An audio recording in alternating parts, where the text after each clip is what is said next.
Il avait dénoncé dans son dernier discours public à Conakry, lors des obsèques de l'ex-président ghanéen Nkrumah, le cancer de la trahison qui ronge les mouvements africains. Ces propos prennent une étrange résonance aujourd'hui, qu'en Guinée comme en Angola et au Mozambique, plusieurs mouvements réclament un pouvoir que les Portugais n'ont pas encore abandonné. Quoi dire encore? Mais nous devons parler, car sinon, à ce moment, si nous ne parlons pas, le cœur peut éclater. Nos larmes ne doivent cependant pas noyauter la vérité. Nous, combattants de la liberté, nous ne pleurons pas la mort d'un homme, même d'un homme qui a été un compagnon de lutte et un révolutionnaire exemplaire, car comme dit souvent le président Ahmed Sékou Touré, qu'est-ce que l'homme devant le devenir infini et transgressant du peuple et de l'humanité? Nous ne pleurons non plus le peuple du Ghana bafoué dans ses réalisations les plus belles, dans ses aspirations les plus légitimes. Nous ne pleurons pas également l'Afrique trahie.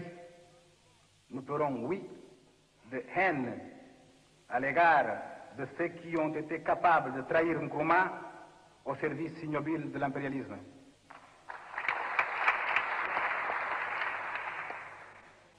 Monsieur le Président,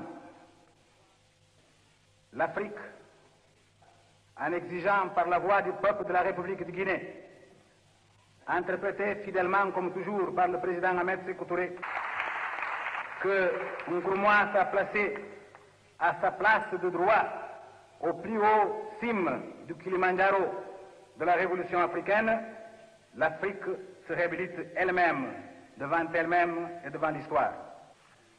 Le président Nkrumah, auquel nous rendons hommage, c'est d'abord le stratège génial de la lutte contre le colonialisme classique, celui qui a créé ce que nous pouvons appeler le positivisme africain, auquel il a appelé the positive action, l'action positive. Nous rendons hommage à l'ennemi déclaré du néocolonialisme en Afrique et ailleurs, au stratège du développement économique de son pays. Monsieur le Président, nous saluons le combattant de la liberté des peuples d'Afrique, qui a toujours su accorder un appui sans réserve au mouvement de libération nationale.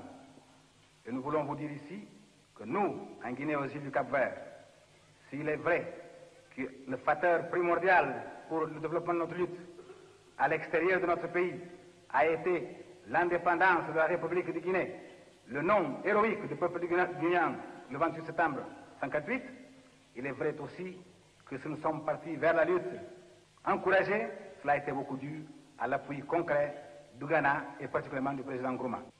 Monsieur le Président, nous devons cependant à ce moment nous rappeler que toutes les monnaies dans la vie ont deux faces. Toutes les réalités ont des aspects positifs et négatifs. À l'action positive s'est opposée et s'oppose toujours une action négative et vice-versa.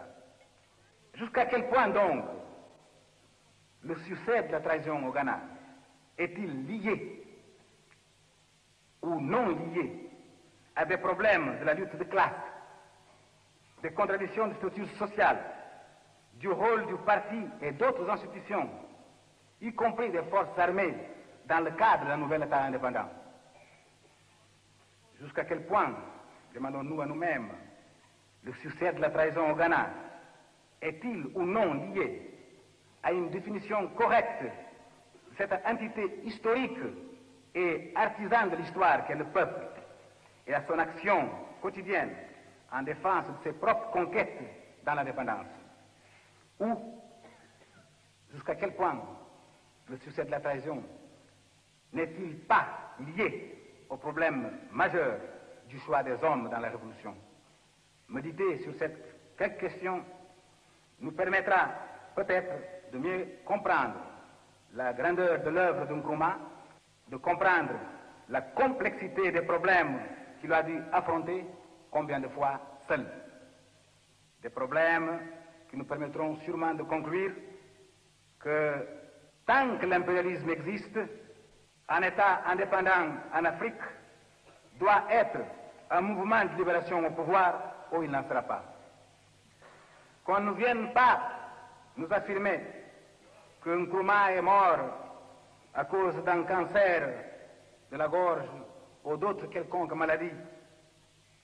Non, Nkrumah a été tué par le cancer de la trahison que nous devons extirper.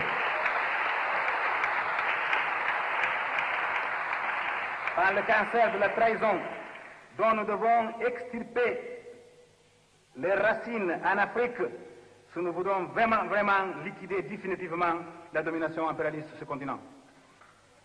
Mais nous, Africains, nous croyons fermement que les morts continuent vivants à nos côtés. Nous sommes des sociétés de morts et de vivants. Nkrumah ressuscitera chaque aube dans le cœur et dans la détermination des combattants de la liberté, dans l'action de tous les véritables patriotes africains. Nous, mouvement de libération, nous ne pardonnerons pas ceux qui ont trahi Nkrumah. Le peuple du Ghana ne pardonnera pas. L'Afrique ne pardonnera pas. L'humanité progressiste ne pardonnera pas.